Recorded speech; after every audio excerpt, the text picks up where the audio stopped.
Hello, literary explorers, and join me as we uncover the treasure hidden within the pages of a remarkable book.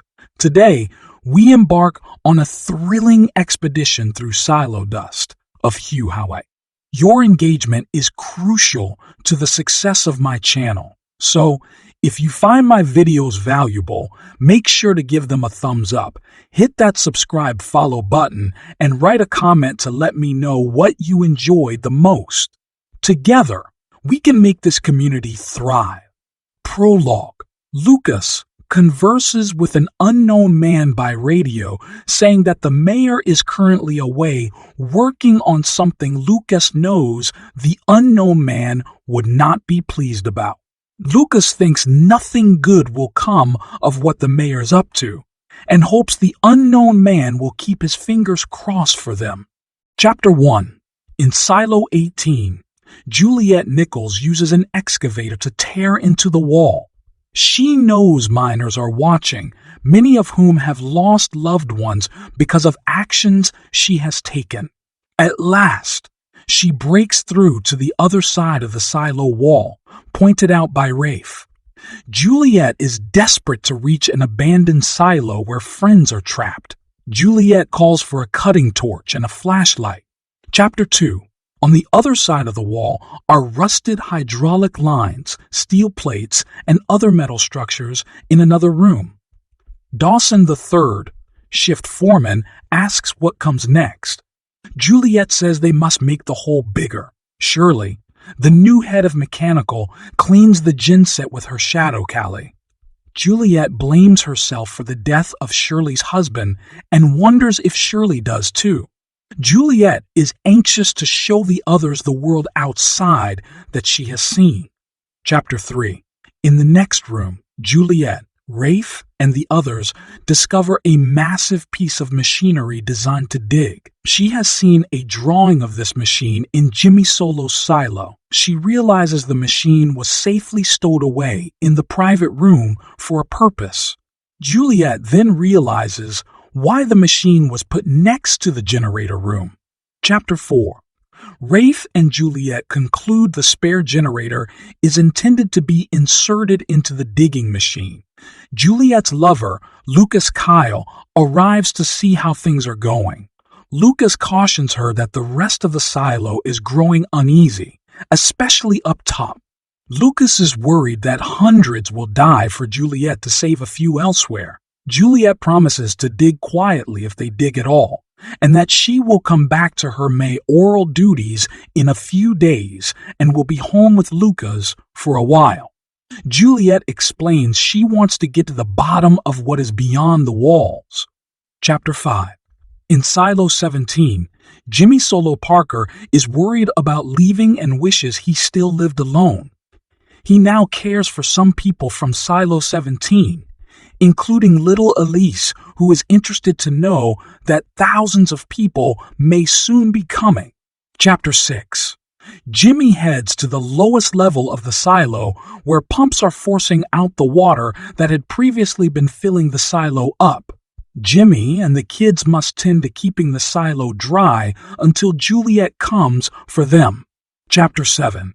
Shirley is enraged to learn that the backup generator is going to be taken away from mechanical. Bobby and the other workers report that they'll have to manually adjust the machine to dig for Silo 17 since the machine is only designed to move in one direction. Additionally, steel girders will be needed for the project, but Eric isn't thrilled about giving up his supply. Juliet tells Bobby that everything they are doing is worth it for Silo 17 and for Silo 18. She says this is just the beginning. Chapter 8. Juliet goes to Walker's workshop. Walker reveals he has reformatted a radio to easily switch channels. This will help during the digging process. Courtney, Juliet explains, has been put in charge of the dig. Juliet contacts Jimmy to learn how pumping is going and to fill him in on their own activities. As Juliet returns to the upper levels, she can sense the unease among the people. While they were amazed she survived being in the outside world, They are now terrified by the digging project. She stops in to see Hank, deputy of the Down Deep. Hank explains his own office is concerned with lack of direction and contact with Juliet. She asks Hank to keep an eye on things since there may be trouble. Chapter 9. As Juliet climbs the levels, she thinks about the violence that broke out in her absence and thinks about how the people in the silo need to depend on each other for survival. Father Wendell at the church pays his respects to Juliet, saying she is seeing to God's work. He also notes more and more people are now attending Sundays at the churches. He introduces Juliet to a new acolyte named Remy. Wendell believes that demons, not gods, are responsible for the silos. He believes no good can come from digging. Juliet contends that there were good people who wanted to save everyone as well through the silo system. Chapter 10. Juliet attends a ceremonial farm planting. Lucas is waiting for Juliet when she returns home. He cautions her about spreading word about other silos, since some won't believe it and those who do will cause trouble because of it. Getting into bed, Lucas points out that one of Juliet's many scars, one that looks like a star in the crook of her arm, is gone. Chapter 11. In Silo 1, Charlotte Keene exercises in the old armory to get back into shape. She is also working on putting together a lighter drone. Her brother Donald Keene has been assumed to be Senator Thurman, who oversaw the entire silo system before Keene killed him. He brings Charlotte breakfast. Keene reveals he met someone on the elevator who knew him from first shift. Keene doesn't know if the man has recognized him or not. He also reveals he has been working with Lucas to crack computer servers to find data. Likewise, a new silo head is coming on soon. It is not clear if the new head will recognize Keene or believe Keene to be Thurman. Keene knows that the silo plan calls for only one silo to survive and be released back into the world. All those exterminated would include Silo 1. Keene is especially interested in Silo 18, since Juliet has been to the outside world and survived. Keene has been coughing up blood lately. He explains he is not afraid of dying, but of doing the wrong thing. Chapter 12. Charlotte has a nightmare about flying and crashing. She awakens to find her brother collecting a special bodysuit for people who need to work on the silo's generator. He gathers the supplies himself so no one else comes into the armory and finds Charlotte, who is not supposed to be awake. Charlotte knows that her brother is dying and that the suit is so that he can leave the silo and not die underground because he has a fear of being buried alive. Chapter 13. Nelson, the young IT tech in charge of cleaning in Silo 18, is working on a special bodysuit while Juliet deals with daily issues relating to the silo. She is assisted by Marcia, a young aide. She has served the previous 2 mayors as well. Marcia goes over population reports with Juliet, saying they are below 5,000 people for the first time in 30 years. The population will plummet when Silo 17 is reached. Lucas arrives to remind Juliet of attending a town hall meeting and warns of the danger that she might be voted out of office. She promises to attend. Chapter 14. Lucas heads down to the server room to continue working on the computers with Keene's help. Lucas also believes that much of what is in the Order is true and is fascinated with the history of the old world. Juliet believes men like Castro and Lenin are nightmarish myths and legends designed to make people behave, but Lucas believes they are real and lessons of evil to be learned from. On the radio, Keene advises the digging stop, since the vibrations have been detected by Silo 1's equipment. Keenan explains he is determined to see that no one in Silo 18 dies. Keene explains he wants to help whoever inherits the world to set things right. Chapter 15. Juliet attends the town hall meeting with Sheriff Peter Billings and Judge Picken. The meeting is well attended. From the start, people ask questions about the digging, the world outside, and other silos. Most of the audience is angry. Juliet admits what they've been told is a lie, but that she doesn't know much of the truth. Juliet proposes taking a sample of the air to see what is wrong with the world outside. Juliet is escorted from the room, where she meets with her father. He doesn't want Juliet risking her life outside. He points out the scars on her body from the fire and the last risk as proof. She then asks about scars going away over time. Chapter 16. Captain Brevard is almost through his 7th shift and knows he only has 3 more to go before the entire silo affair is finished. A medic servicing the cryo chamber has noticed blood on one of the cryo beds and discovered a man shot inside, but the man is not dead.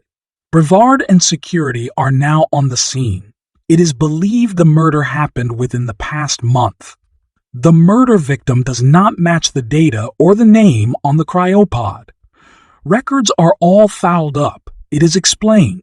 Further, the blood on the sauropod bed is mixed with blood and does not match the person inside.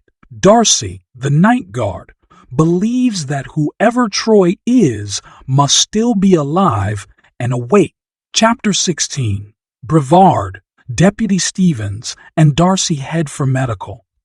Stevens wonders if the shepherd should be involved, but Brevard says the shepherd has more important things to worry about. After learning the theory, that Troy is likely a rogue killer from Deep Freeze who tried to kill an administrator, take his place, and wake up different women, Brevard decides to inform the shepherd. They then discover Anna Thurman dead in her cryobed. The injured but recovered man reveals his true identity to be Paul Thurman. Chapter 18. Digging draws near Silo 17. Rickson, Hannah, Miles, and Elise are thrilled. Jimmy watches with concern as a massive machine bores through the concrete wall. A pretty girl emerges from the other side named Courtney. She says hello to Jimmy and reports that Juliet has gone outside. Chapter 19. Juliet heads into the world above in a bodysuit and helmet.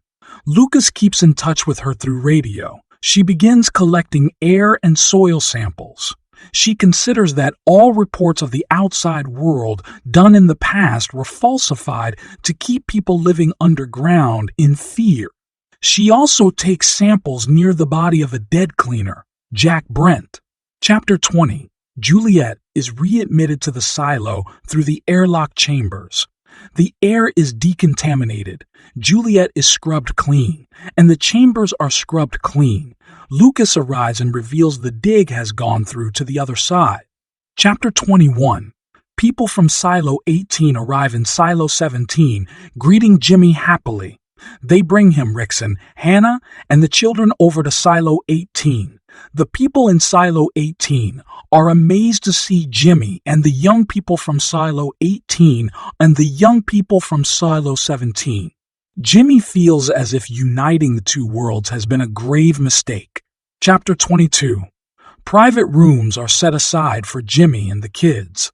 Dr. Nichols, father of Juliet, comes to see how Jimmy and the kids are doing. Courtney brings Jimmy and Elise to call Juliet. It is discovered that Silo 18 has dogs, and some have been breeding. Elise is taken with the puppies she sees. Chapter 23. In communications, Walker is pleased to meet Jimmy and Elise in person. He connects Jimmy with Juliet on the levels above by radio. She is thrilled to hear from Jimmy. Elise slips away to take a puppy and then goes along with Jimmy for food. Chapter 24. With the samples of the outside world in hand, Juliet and Lucas travel to drop them off to Nelson at the suit lab. She asks Lucas if he believes in life after death. Lucas says he does not. but he does believe in decisions they make having a lasting impact on the future. So do mistakes. Juliet considers mistakes she herself has made in the past and how they have hurt people. She and Lucas arrive at the sweet lab. They suit up and begin to extract the samples. They appear to be contaminated. Juliet then begins to question the element and presence of argon. Chapter 25. In Silo 1, Keen knows he is getting closer and closer to death. He speaks with Juliet by radio. Juliet contends that when people go out to clean or take samples, they are covered in argon which eats away at them. She tells him never to bother them again and hangs up. Keen realizes the gas being used between entrance and exiting the silo contains the silo contains the silo contains the cell-sized nanobots the silos were built to protect humanity from. Keen reminds himself he is in part responsible for all of this. Chapter 26. Charlotte continues working on her modified drone. Keen agonizes over the gas and the lies that have been used to keep people in their silos. Suddenly, men arrive in the armory and apprehend Keen. Chapter 27. Juliet, who cut off all the camera and communications feeds going out from Silo 17 previously, now looks for the pipes that channel pressurizing argon gas. An emergency call comes in for Juliet, in which it is explained the people from Silo 17 have been attacked, and the boy, Marcus, has been thrown off the stairwell. Chapter 28. Elise is terrified from everything that has happened. She runs lower into the silo until she meets a boy named Shaw who gives her some cooked pig. A mean man named Roy tries to grab Elise's puppy, whom she has named Puppy, saying Elise has stolen the dog. Shaw helps Elise and Puppy escape, where they run into Jimmy. Elise demands to go home. Jimmy agrees. Chapter 29. Juliet arrives to see what has happened. She and Jimmy hug. Elise assures Juliet she did not steal the dog, but found it down in mechanical. Elise cries when she hears of the death of Marcus because it means Miles is no longer a twin. As they head to the tunnel to Silo 17, Shirley explains things are getting crazy with the mob. Jimmy questions why people are taking things from his silo. Juliet explains she had said people could take unnecessary things from 17, but restates her promise to help Jimmy rebuild his home. Chapter 30. After Jimmy is taken, Charlotte remains in hiding until the coast is clear. She wonders what her next step will be. Chapter 31. Keen, bloodied and bruised, has been locked up. He is primarily worried about what will happen to Charlotte. He considers that the entire silo system is a folly of man, the belief that things needed saving. Keen considers that these things should have been left alone from the start, that mankind has a right to go extinct. Senator Thurman comes to confront Keen. He knows Keeney has been busy. He explains he will be shutting down 18. He angrily demands to know how Keen managed to subvert the system, arguing that everything had been planned carefully. Keen contends Silo 40 managed to hack into the system to cut themselves off from control by Silo 1. Keen thinks perhaps Anna helped them do it. Keen says he bombed 40 and 2 other silos, as was his job, all 3 rebellions which Thurman never saw coming. Keen admits to killing Anna and says he thinks Anna lost faith in the project, in the end. He argues that Thurman started the problems by awakening Anna in the first place. Thurman storms out. Chapter 32. Lucas receives a call from Thurman and immediately knows something is wrong. Thurman asks for Bernard Holland, the former head of Silo 18, long dead. Thurman tells Lucas he has 15 minutes to get Bernard. Lucas relays this information to Juliet. An attempt to fool Thurman with an imposter fails. Thurman announces he is shutting 18 down. Gas begins pouring in from the ceilings. As Lucas rushes to get out, he sees blood pouring out of the nose of Sims, the security chief. Chapter 33. Juliet receives reports of a vapor leak all over the silo. Peter reports the door to the outside has been automatically opened. She tells him to get outside. Reports come in of masses of people scrambling out on the stairwell. She realizes Silo, one is going to kill them all. Chapter 34. Lucas radios Juliet that 18 is being shut down. He says Sims is dead and blood is pouring out of his own nose now. Juliet begins sending as many people as she can toward the dig site. She sees one man with a bloody nose who says he fell. She directs him to mechanical. She herself then rushes to mechanical as the white clouds of gas descend. Chapter 35. The crowds of people are pouring into the tunnel towards 17 as the doors to mechanical are sealed. Shirley is put in charge of sealing the dig tunnel with explosives. Shirley doesn't want the job, but knows she has no choice. She punches Juliet, then seals the tunnel. Lucas says goodbye and tells Juliet he loves her over the radio. Chapter 36. Charlotte listens in on the radio as Silo 18 is exterminated. Charlotte studies a map of the silo and what departments are located on what levels. She knows she will need to get to communications in order to find a microphone. She dresses up as a man, puts a screwdriver into her pocket, and decides to continue working on the modified drone until nightfall. Chapter 37. Charlotte heads out after midnight. She goes through security on level 34 by saying she has come up to inspect a power leak in communications. Charlotte runs into Thurman and explains she is checking a power drain. Thurman tells her to see to it and continues on his way. In communications, she inquires about faulty equipment. She is directed to microphone number 2. Charlotte says she'll have to take the microphone with her, but that she'll have it back tomorrow. Just as she is about to leave in the elevator, another man comes rushing in. Chapter 38. The man who comes rushing in is Aaron. Aaron introduces himself as the on-shift head. He then recognizes Charlotte to be a woman. Charlotte attacks him, and the two scramble for the upper hand. Charlotte plunges her screwdriver into Aaron's neck. She drags him out of the elevator, but he grabs hold of her pistol and shoots her in the shoulder. Charlotte knows she is now not only injured, but that people will be looking for her. Chapter 39. Charlotte knows it is only a matter of time before people come looking for her. She does her best to patch the shoulder wound. She changes clothes and rushes to install the microphone.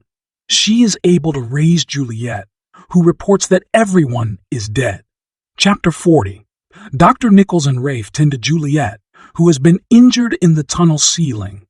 Dr. Nichols confirms Jimmy and the kids are safe. Juliet tells them that they cannot allow people to dig their way back to 17 or everyone will die. Chapter 41. Charlotte heads into the tunnel where miners are clearing away rock and rubble under Courtney's direction. Charlotte tells Courtney to stop digging, that Shirley sacrificing her own life to seal the tunnel has saved the people who made it through.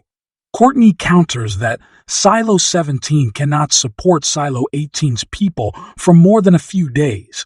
Charlotte tells Courtney that she has been confirmed correct about other silos existing, and now they need to listen to her about poison in Silo 18. Charlotte argues for a day or two of reflection to figure out what happened. The backup generator in the digging machine can power Silo 17. She reveals the true enemy are the people who made the silos and brought death down upon them. It isn't revenge they should seek, Charlotte explains, but prevention that such things ever happen again. Chapter 42. As Elise makes her way up the silo stairwell, a man recognizes her as one of the kids originally from 17. The man invites her to church. Elise says she is looking for Puppy.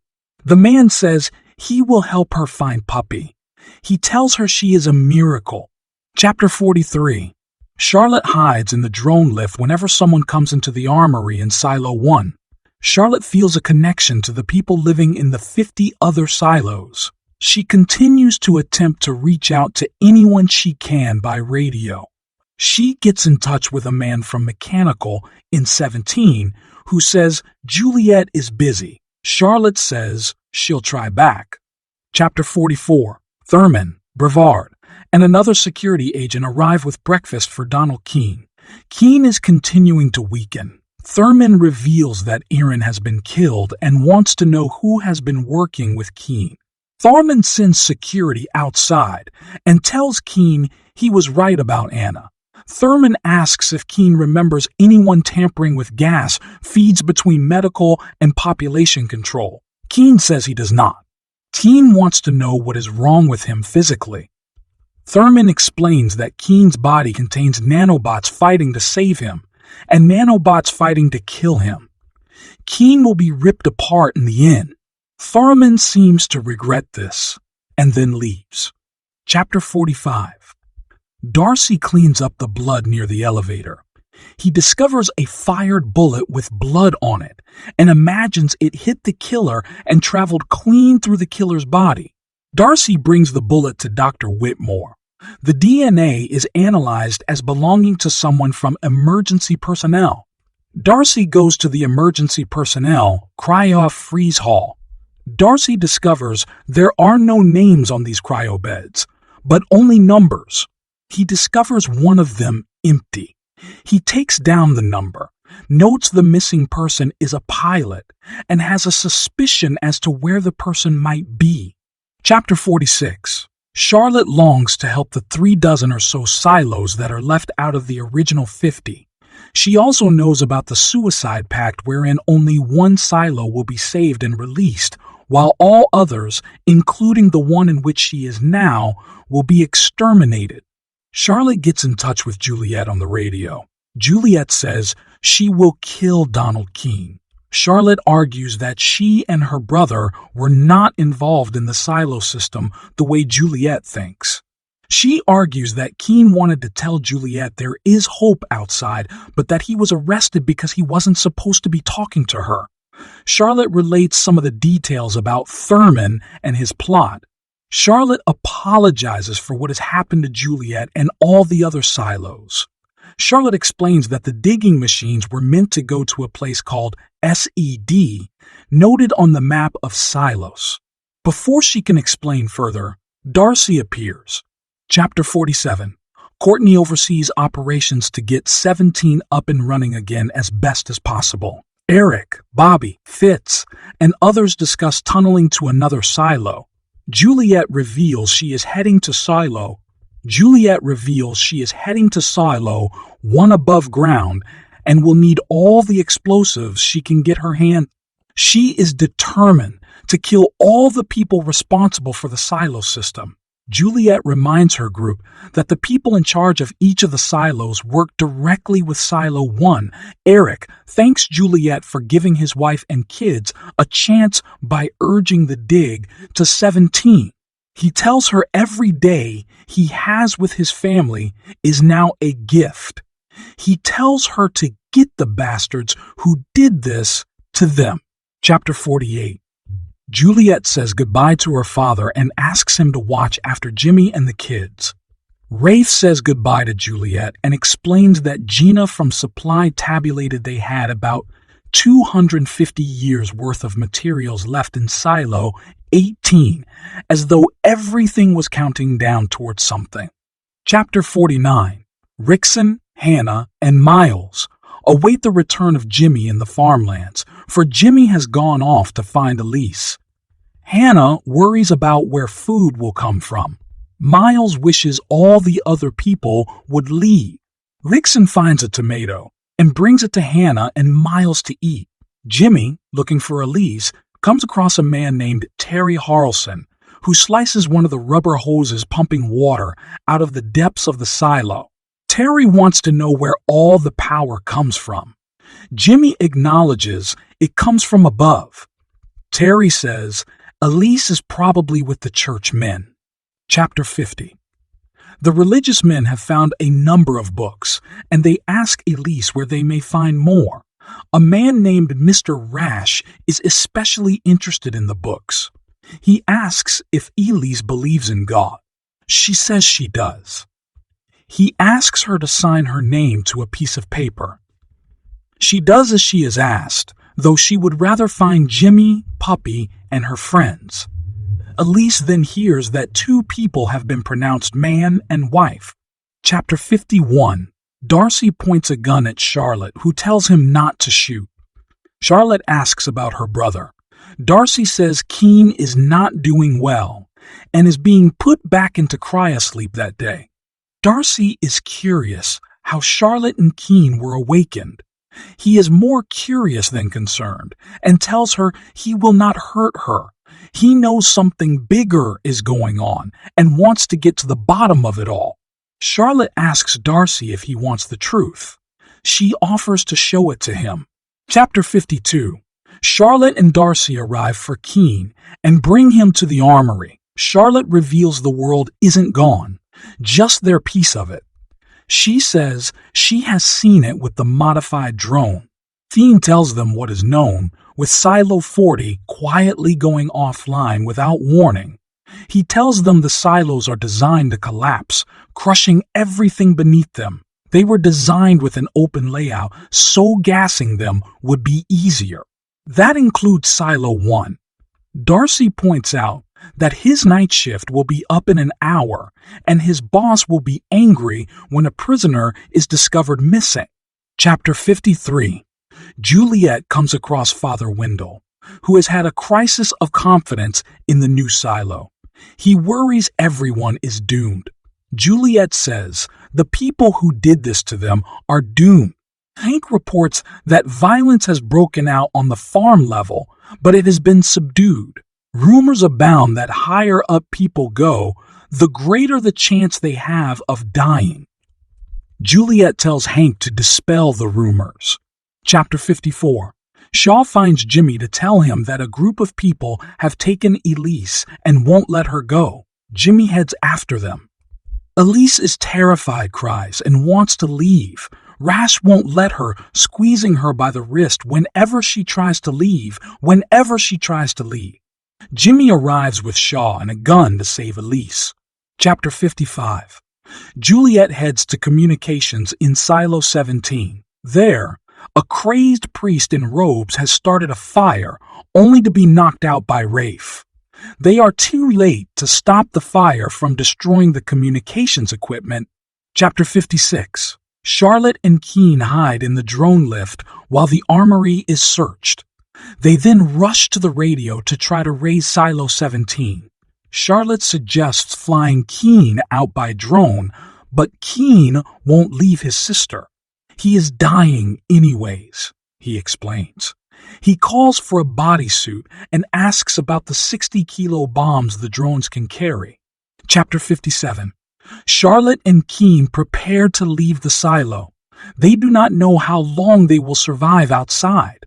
Darcy brings them food and says he is sympathetic to their situation. Charlotte and Keen announce they are going to destroy the servers so the silos cannot be destroyed. Donald then forces Darcy and Charlotte into the drone lift at gunpoint.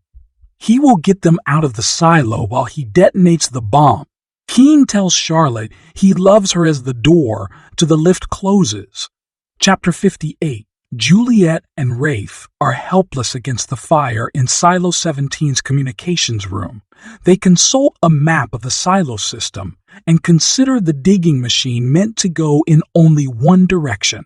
By finding Silo 17's digging machine, they can determine the direction the machine is truly meant to go. Elise, Puppy, and Jimmy arrive. Juliet decides a town hall meeting will be necessary to determine what the next step is: to stay hidden or to leave. Chapter 59. People arrive for the town hall meeting. Juliet explains the entire situation, including the silo system, as best she can. She reveals that they can either stay and try to make a life or leave and never come back. She notes on the map how the digger is oriented up toward a specific place in order to allow escape from the silo. Most people agree to proceed and get out. Chapter 60. Digging gets underway immediately. Meanwhile, Juliet, her father, and some others clear away the bodies between the doors to the exit to the silo. Nichols believes there is something wrong with the bodies because they appear to have died only a few weeks before, when Juliet says they've been there for years. He thinks there is something wrong or different with Silo 17 and notes how many sets of twins there were from the place. He points out how healthy Jimmy is and how healthy the kids are. Juliet then points out that some of her scars have disappeared. Juliet suspects it is something in the air, and that it is time to get out. Chapter 61. Men appear in the armory. Darcy shoots at them. He covers Charlotte's escape. She is heartbroken as she heads out across the land. Keene is shot while trying to position the bomb. With the last of his strength, he shoots and detonates the bomb. Charlotte falls to the ground above from the rumbling. A crate quickly forms as Silo 1 collapses. Chapter 62. Juliet, her father, and several others move beyond the dead zone around the silos in the above world to see blue sky and green grass. A wall of dust and green grass. A wall of dust and grime hangs like a veil over the silo area. Everyone who has followed them is stunned at the beauty of Fulton County, Georgia. The first wildlife they see are blackbirds in the sky. They then find the concrete structure intended for them on the map. The place called Seed, with seeds for a new beginning. Chapter 63. Juliet cautions the 200 people with her not to take more food, supplies, and seeds than they need from the concrete structure. Elise points out a map in one of the books they have and urges everyone to head north toward water so fishing will be possible. Others do not want to live in the shadow of the silos and decide moving north is best. They then see a woman in a silver bodysuit approaching. The woman introduces herself as Charlotte. Juliet welcomes her to come along, realizing Charlotte was telling the truth about everything. Epilogue. Everyone gathers around campfires on the journey north.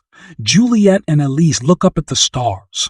Juliet thinks of Lucas, who loved to watch the stars on the massive video screen in Silo 18. Juliet and Courtney share a cup of lemon and rose tea, which they have never had before. Courtney asks Juliet if she thinks they'll make it.